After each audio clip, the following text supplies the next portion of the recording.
আমরা আজকে ম্যাথমেটিক্সের একটা চ্যাপ্টার, অঙ্কের একটা চ্যাপ্টার রেশিও অ্যান্ড প্রপোর্শন করব। তো রেশিও অ্যান্ড প্রপোর্শনের বাংলা মানেটা কি আমি লিখছি।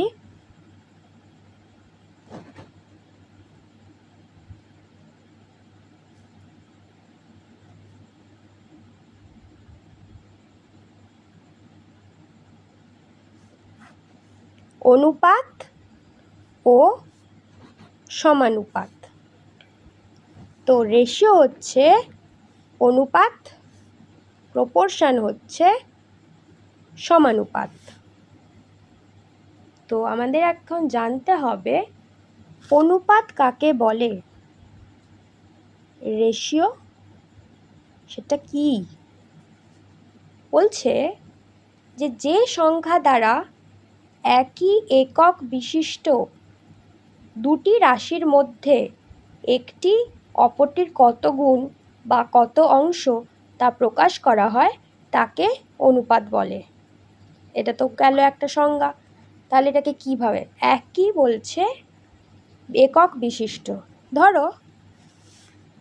ধরুন আমি নিলাম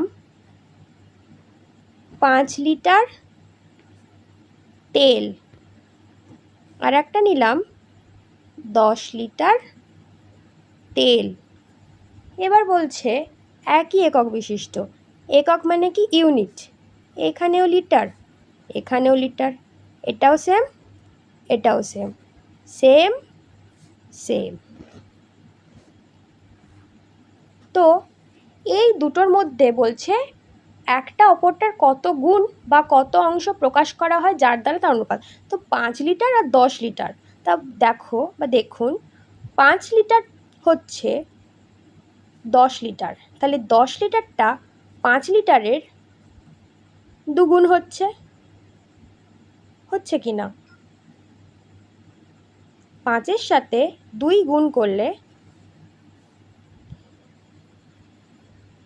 তবেই তো 10 হয়। আবার এখানে একক বা ইউনিট, এটাও সেম, তাই জন্য আমরা তুলনা করতে পারবো যে এটার দুগুণ এটা একটা চিহ্ন দরকার। এই চিহ্নটা হচ্ছে এরকম বিসর্গের মতো, এটাকেই বলা হয় অনুপাত। এই একটা একক বিশিষ্ট দুটো জিনিসের যখন আমরা একটা অপরটার কত গুণ বা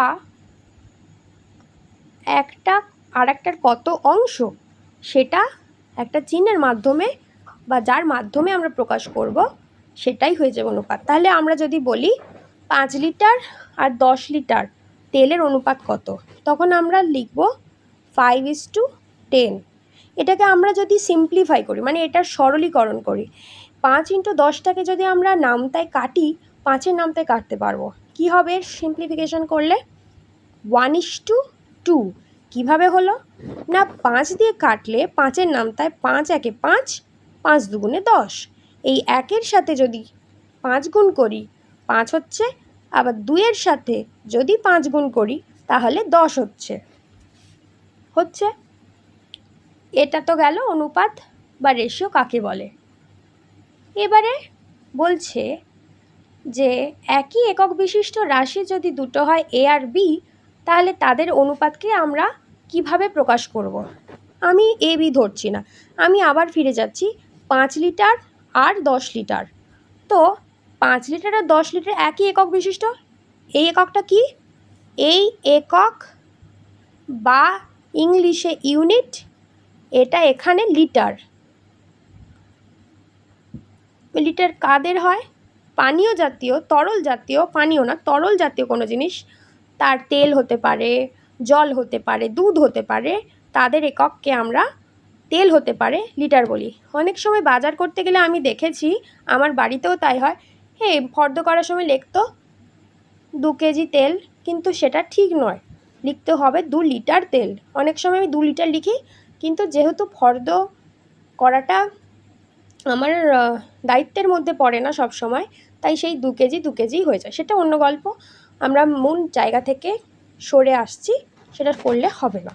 তো এই অনুপাতটাকে কিভাবে প্রকাশ করা যায়, আমি যেটা একবার লিখলাম, এই মাঝখানে এরকম ফুটকি ফুটকি দিয়ে দিলাম বিসর্গের মতো, এই 5:10, অথবা ভগ্নাংশের আকারে 5/10, এটাকে ভগ্নাংশ বলে। কি বলে? ভগ্নাংশ। ইংলিশে ভগ্নাংশকে কি বলে? ফ্র্যাকশন। কি বলে? ফ্র্যাকশন। এবারে এখানেও কাটাকুটি করলে হবে 1, 2, হাফ, 1/2 ভগ্নাংশ। এটাকেও কাটাকুটি করলে কি হবে, এখানে দেখিয়ে দিয়েছি 1:2। এবার আমাদের সবসময় দেখতে হবে, এটা মাথায় রাখতে হবে এই সিম্পলিফাই ফর্মটাকে, কারণ যখনই আমরা বোর্ড এক্সাম দিয়েছিলাম বা দেব, তখনই আমরা দেখতে পাবো যে ওই অনুপাতটাকে রেখে দিলে, সিম্পলিফাই না করলে অঙ্কটা মিলবে না, বা অঙ্কটা মিললেও সেটা ঠিকঠাক হবে না। আমাকে যতটা ভাঙা যায় ততটা ভাঙতে হবে। আমরা এখানে রেশিও অ্যান্ড প্রপোর্শনটা বোর্ড এক্সামের মতো করে পড়বো না, আমরা কম্পিটিটিভ এক্সাম যেরকম শর্টকাটে হয় ঠিক সেইভাবেই শিখব। তারপরে ডিটেলসে আবার অঙ্কগুলোকে কিভাবে আমরা বোর্ডের জন্য করেছিলাম সেটা করব ডেসক্রিপটিভের জন্য। আপাতত সব এক্সাম যেহেতু অবজেক্টিভ হবে, প্রিলিমস যে কোনো এক্সাম, তার জন্যই আমরা শর্টকাটটা আগে দেখে নেব। এটা তো হলো রেশিওর ডেফিনেশন হয়ে গেল না, দুটো একই জাতীয় রাশির বা একই একক বিশিষ্ট রাশি একটার অপরটার কত গুণ বা একটা অপরটার কত অংশ, সেটা যেটার মাধ্যমে বোঝানো হয় সেটাই হলো অনুপাত। অনুপাতের সাইন কি, মানে চিহ্নটা কি, এরকম বিসর্গের মতো। এরকমভাবে আমরা প্রকাশ করতে পারি, অথবা এরকম ভগ্নাংশের আকারে প্রকাশ করতে পারি। কিন্তু যখন আমরা অঙ্ক করব তখন আমরা এরকমভাবেই করব। কিছু কিছু অঙ্ক আমাদের দেয়া থাকবে এরকম ভগ্নাংশের আকারে অনুপাত অনুপাত অনুপাত, সেইগুলোকে আবার আমাকে সিম্পলিফাই করে এই রকমভাবে আনতে হবে। সেটা কী রকম হবে না হবে আবার আমরা তো করব পরের ক্লাসগুলোতে, তো সেখানে দেখব। তো আজকে ছোট করে অল্পর মধ্যে যেটুকু করব সেটা এবার হচ্ছে পূর্বপদ আর উত্তরপদ কী। পূর্বপদ হচ্ছে অ্যান্টিসিডেন্ট আর উত্তরপদ হচ্ছে কনসিকুয়েন্ট। এবার সেটা কী জিনিস, এই যে আমি করলাম 5:10, এই 5টা এটা আগে আছে, এই 10টা এটা পরে আছে, এই 5টাকেই বলে পূর্বপদ। যেহেতু কম্পিটিটিভ এক্সাম আমরা দেব, তাই জন্য আমাদের ইংলিশটাই জানতে হবে এবং ইংলিশেই কোয়েশ্চেন সলভ করতে হবে, বাংলাতেও করব ইংলিশেও করব। তো পূর্বপদকে কি বলে? অ্যান্টিসিডেন্ট। এবং উত্তরপদ বা পরপদ তাকে কি বলে? কনসিকুয়েন্ট। এবার আমি যেটুকু পড়ালাম বা যেটুকু বললাম তার মধ্য থেকে কয়েকটা কোয়েশ্চেন দিচ্ছি।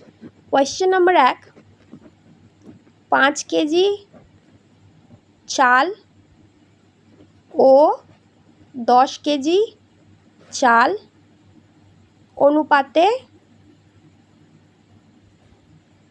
প্রকাশ করো। হ্যাঁ, এই কোয়েশ্চেনটা থেকে বলবে এটা তো এরকম তো কম্পিটিটিভ এক্সামে পড়ে না, এটা কী ধরনের হচ্ছে, এটা তো ক্লাস 1 বা যখন অনুপাত স্টার্ট হয় সেরকম অঙ্ক। কিছুই অঙ্ক নয়, সত্যি কিছুই নয়। এটা কীরকম হবে, তাও যেহেতু আমি বলেছি কিভাবে প্রকাশ করতে হয়, তাই জন্য একটা অঙ্ক দেওয়া হলো। আর একটা অঙ্কর কোয়েশ্চেন দিলাম, 5 কেজি চাল ও, এটা 5টা বদলে দিচ্ছি, 6 কেজি চাল ও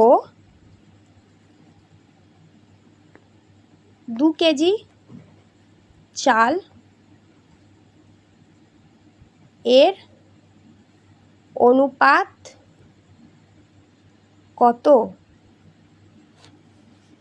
ঠিক আছে, এবারে বিভিন্ন প্রকারের অনুপাত হয়।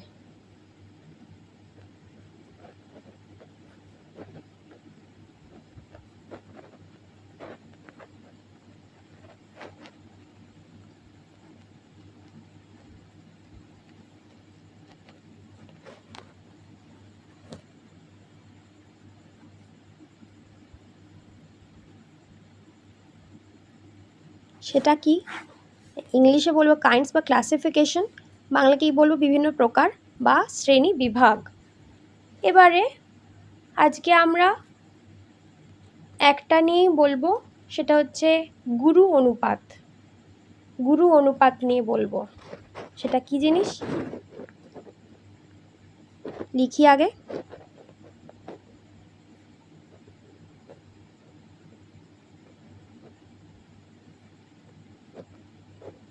বলছে, মানে বলা হয় যে অনুপাতের পূর্বপদ উত্তরপদ অপেক্ষা বড় তাকে গুরু অনুপাত বলে।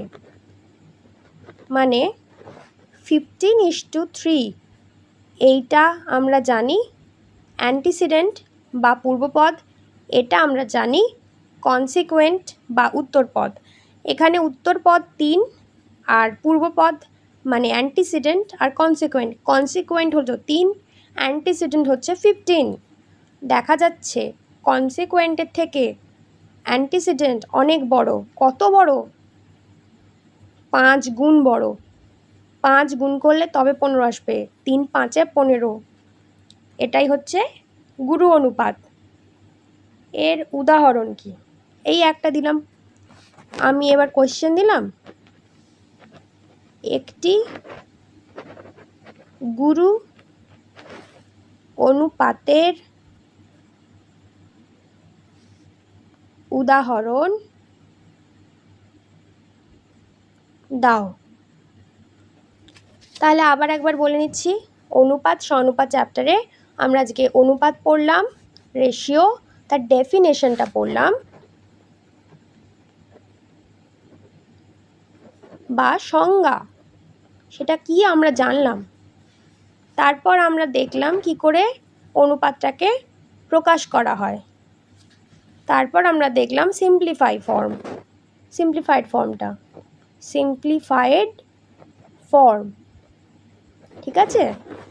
তারপর আমরা দেখলাম এটার প্রকাশের আর একটা ভাগ বা পদ্ধতিটা কি, ভগ্নাংশ আকারে, এই ভগ্নাংশ। তারপর আমরা জানলাম অ্যান্টিসিডেন্ট, কনসিকুয়েন্ট, পূর্বপদ, উত্তরপদ। তারপর আমরা দুটো কোয়েশ্চেন রেখেছি। তারপরে যত প্রকার হয় অনুপাতের বা শ্রেণী বিভাগ হয়, কাইন্ডস আর ক্লাসিফিকেশন, সেটা আমরা একটাই আজকে করলাম, সেটা হলো গুরু অনুপাত। সেটা কি না, যেখানে কনসিকুয়েন্ট, যে অনুপাতে কনসিকুয়েন্টের চেয়ে অ্যান্টিসিডেন্ট মানে উত্তরপদের চেয়ে পূর্বপদ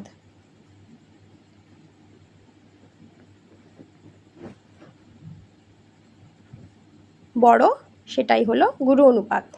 এখানে কি না, এখানে কনসিকুয়েন্ট হচ্ছে 3, উত্তরপদ 3, আর অ্যান্টিসিডেন্ট পূর্বপদ হচ্ছে 15। কত গুণ বড় না 5 গুণ বড়। তো এটাই হচ্ছে গুরু অনুপাত। তো আমি আর একটা দিলাম যে একটা গুরু অনুপাতের উদাহরণ দাও। তোমরা নিশ্চয়ই বুঝে থাকবে বা আপনারা নিশ্চয়ই বুঝে থাকবেন। এবার নিজেরা এই 3টে জিনিস করে আমাকে পাঠান, ঠিক আছে। আজকে 13 মিনিট 13.5 মিনিটের এই ভিডিও এইটুকুই থাক।